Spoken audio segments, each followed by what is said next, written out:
Hi, everybody. I'm Commish Orr. Who's better, a team of American League or National League Hall of Famers, or a team of great players not in the Hall of Fame? Find out now on Baseball Maelstrom. It is April 5th, and we are here in Houston at the Astrodome as the Chicago Docs come to face off against the Houston Hoots. This is the third and final game in their three-game series. And taking the mound for Chicago, Orel Hershiser. He will face off against Dizzy Dean for Houston. And main story of this game is great pitching by Orel Hershiser.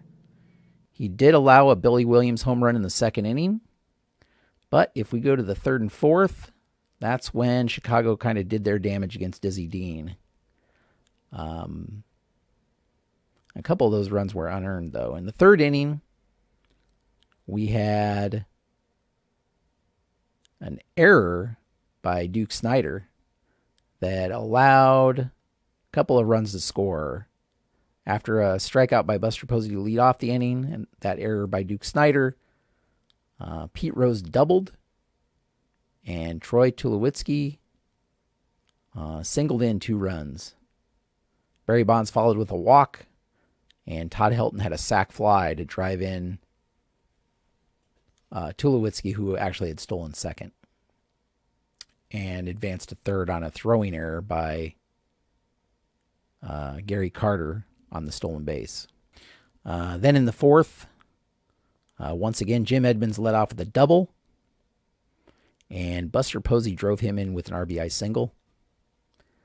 Later in the inning, after Scott Rowland walked, Troy Tulowitzki had a triple to drive in 2 more runs, putting Chicago up 6-1 at that point.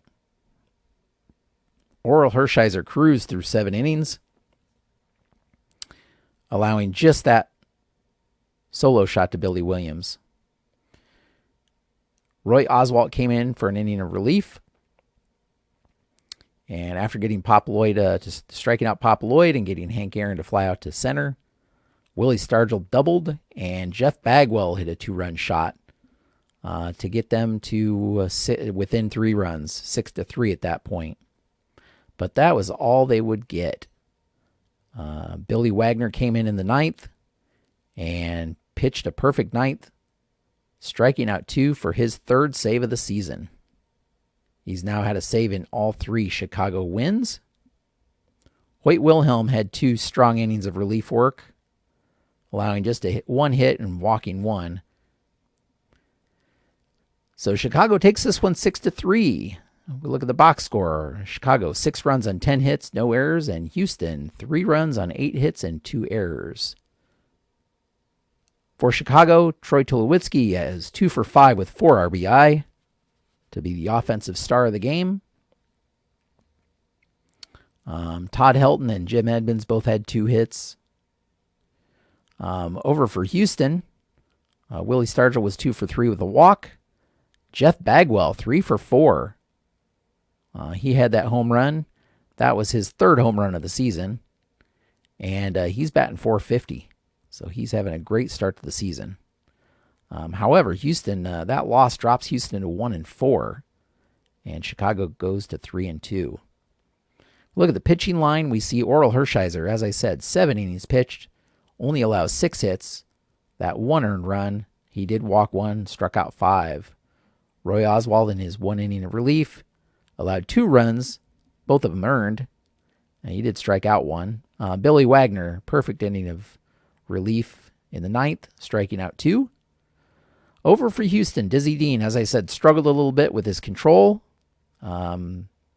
He was definitely throwing strikes. I shouldn't say he's struggling with his control. He was throwing strikes, but he was kind of leaving them in the zone. 7 innings pitched, allowed 9 hits, 4 earned runs, walked 2, but struck out 11. Still struck out double digits. Hoyt Wilhelm had 2 strong innings of relief work, allowing just 1 hit and 1 walk and striking out 1. So that's it. Chicago beats Houston 6-3 for the final game of the 5th day of the Baseball Maelstrom season. That's all for now. Subscribe now or head over to baseballmaelstrom.com to follow the action. Thanks for watching. We'll see you next time on Baseball Maelstrom.